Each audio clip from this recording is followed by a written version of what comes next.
Wix Studio, the platform for agencies and enterprises to manage clients and projects with max efficiency, sharing Wix's SEO tech to help you drive growth.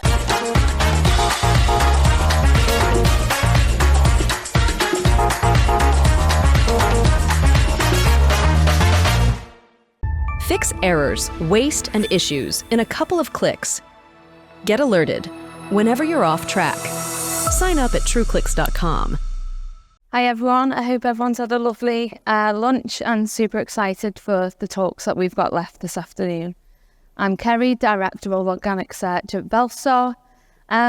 This is my first time speaking at Brighton, however, I've been doing this for 12 years. I walked in 1 month before Penguin rolled out, which was fun. And now I'm really fortunate to work at Belstar, which is a development and marketing agency, which is essentially built for a client to walk in at build stage and really transition right the way through to channel mix. So as you can imagine, it's my job to make sure that nothing comes back around to bite me on the arse. So hence the title of the talk, Why We Matter at Each Point in a Website's Lifetime.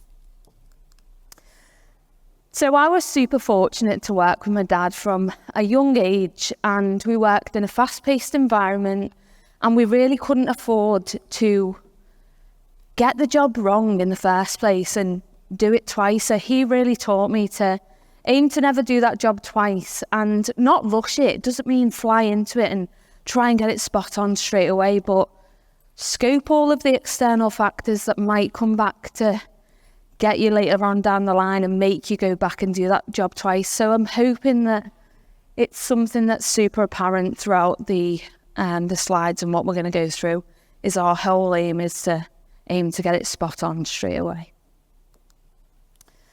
Now, because I can talk for England and I've only got 20 minutes and I can think of 1,000,001 reasons as to why we're important, I've put together a little agenda, but to give you a nice flow of what we're going to go through in the talk. So we're going to talk about why. We're going to look at the 3 stages as we know them. Collaboration is going to be massively key to everything that we talk about today. And then at the end, I've got a little gift from me to you. So why it's non-negotiable. We're in a climate where we really can't afford to build a site that's not optimal for search or work in silo from a channel perspective. Year on year is not comparable at the moment, and in the coming years, we're creating that new normal. So ensuring that we hit the market straight away, or we make sure that we tidy up our approach, is super important and commercially beneficial. SEO is more than just keywords, and I nearly never put it in because it is so cliche and it is so cheesy. However, it's so much more than that, and we really need to understand that when looking at our strategies. And developers are not SEOs, and SEOs are not developers. It's really playing on that point that we all have our own specialism and part to play in the conversation, and we need it to be respected accordingly. So the 3 stages as we know them, we've got build and design, migration, post-launch, and growth. So I'm going to go into each of those stages and make it apparent how we can help out in those stages, but then also a bit of scaremongering as to if we weren't considered. So build and design, whether you're a newly established business looking to come online, or you're established but you just need that bit of a refresh, build and design is all viewed through the eyes of opportunity. So why would you not include the team that looks at it from a search perspective? I've put 4 things on the screen there, and I think if we got the chance to do any of them, we'd be in a much better place than if we weren't considered at all. So a brief is integral to everything that we do within a build. So overall site build from a developer's and a designer's point of view, but however our brief from an SEO perspective to the developers. We've got KPIs, we've got growth targets. What better way to make sure that we can bake everything into a build to ensure it gives us the room to just grow from there, rather than going back and trying to shoehorn ourselves into an already built environment and pissing people off. Keyword research, no matter where we inherit a site, whether that's at channel mix stage, build and design, or migration. Keyword research, we're going to do it. But it's super important to look at keyword research at a build and design stage to really scope the opportunity, bake in them competitors, look at the difficulty, look at, is the keyword research just that generic keyword where the opportunity is, or are there questions being asked around those collections, which then lends us nicely to the site structure. So site structure is so much more than the navigation. Yeah, we want to get that spot on, but maybe from the keyword research, we've noticed that questions are being asked, or we need to give the customer that little bit of a why. And we might bake a nice little FAQ section at the bottom of the collections, mark it up with a lovely bit of schema, and away it goes. And there's a reason why we have a 140-point tech audit. It's not for fun. It's purely because there is that many elements to look at from a website's technical health point of view. So a tech SEO and a developer working alongside each other, guess what? After the build, your tech audit's going to be that little bit lighter, and it's going to be a lot more enjoyable to move on. So dev versus SEO, the one slide where I've got so many grey hairs probably, but now I'm so fortunate to obviously work with a development team in-house and really nail them processes. But one thing that I can say is those that struggle to get something implemented with dev, I feel you, I understand. What could go wrong? Well, we could build a site that's not optimal for search. We could then the client can then come to us and go, we haven't quite got the performance that we need. We run that tech audit, and guess what? The site goes back into the dev pipeline. It equals time and it equals money, and that's just something that we haven't got at the moment. And the growth target that you set out from that opportunity in the beginning, we can probably park that or push that back a little bit because we've got work to do to make it, to fix it. What I'd say is educate everybody that you can within the build process. So whether that's developers, designers, the client, decision makers, really, if anything, make them aware of the impact if we were not to be considered.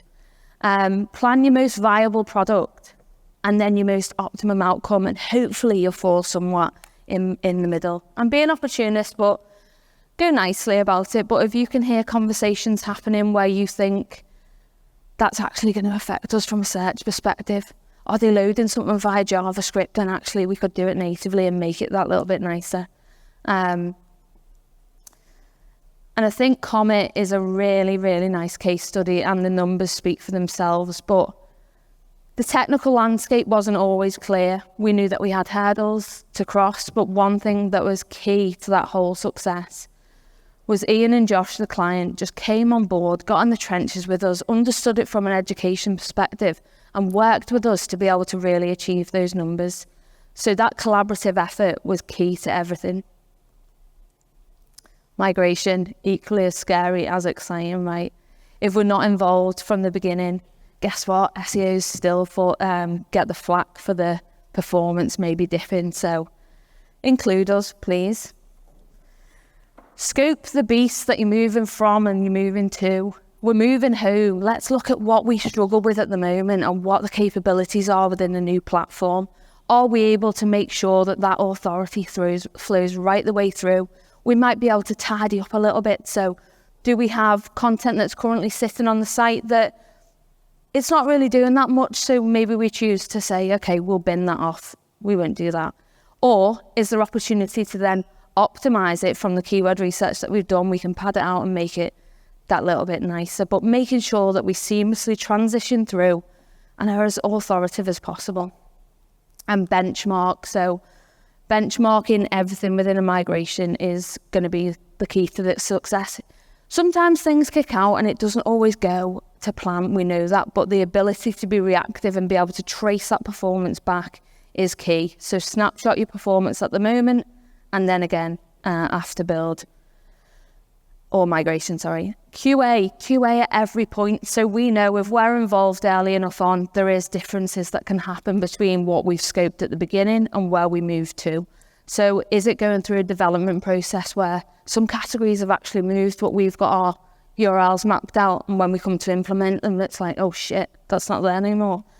So making sure that we're just on top of it, checking in, and we know exactly where we stand. Last minute or planned, think I've answered that one. We can do it last minute. It's shit, it's scary, no one wants to do it. Planned, we're able to migrate, but look at it from a strategic perspective and gain a little bit of extra performance there. Why not? Crawling and indexing carnage resulting in performance loss. The growth target, again, we can push it back because we've got work to do. We can preserve what we've got. We can improve. We can increase. And the nicest part is we're able to gain that stability. So when it does come to the channel mix, we know that we're not falling short because of a migration that might not have been correctly implemented or scoped.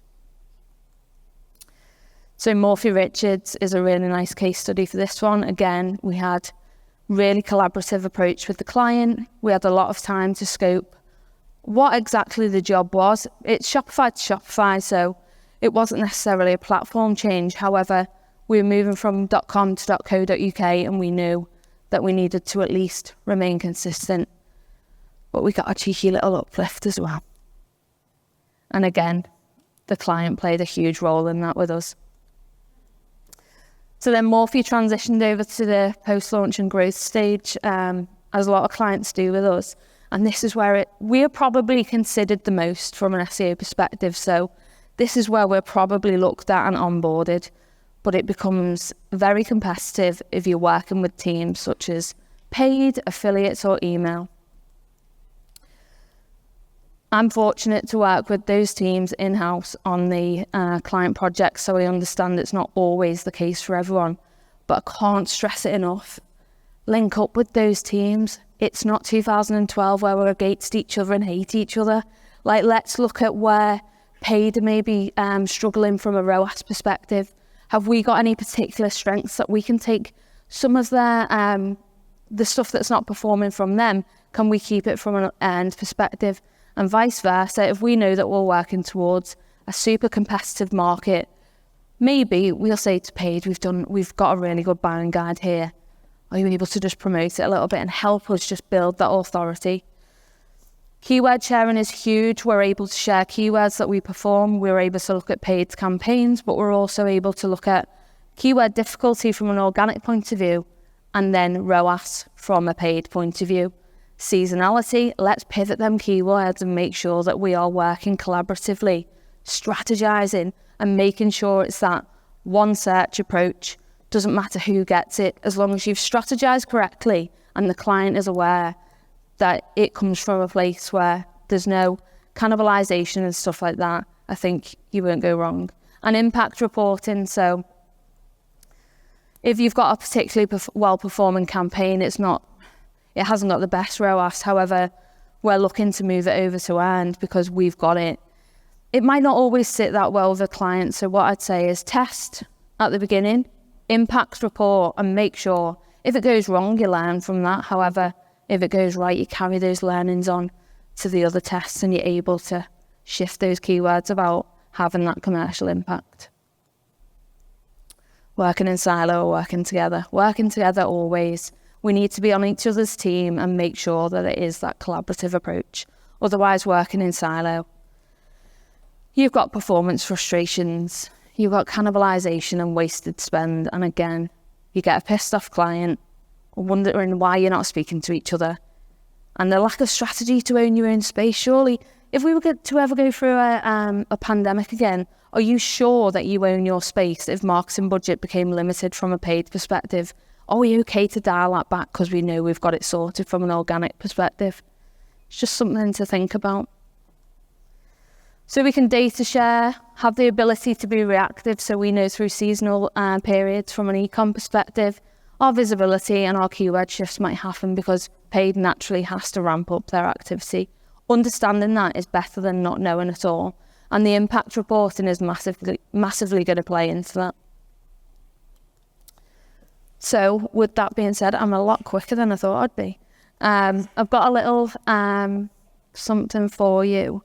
I mean, don't come for me for how creative I was with the title, but it's an SEO manual. It's a 12-point build and design checklist, 16-point migration timeline, and an SEO and paid collaboration document. So what I hope this document serves you is you're able to use it, download it, rebrand it, whatever you want with it, but able to use it as a working sheet and something that you can always lean back on and think, oh shit, I should be asking that question now. And just making sure that us as SEOs have that plan in place and that understanding from the client, developers, paid channels, and everybody in our mix. So thank you.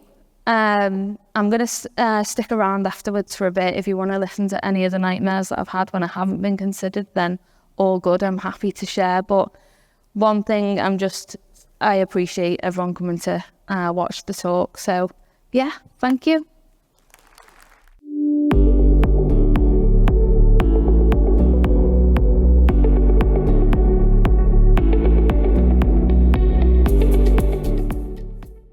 Monthly reporting making you want to shove sharp things up your nose? Try Dragon Metrics, the all-in-one SEO software with mind-blowing reporting tools.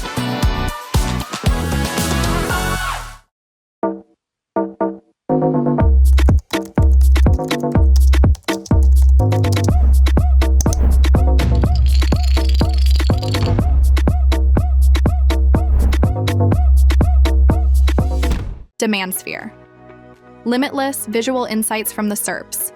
Unlimited dashboards and users. Easy to use and easy to scale your growth to new levels.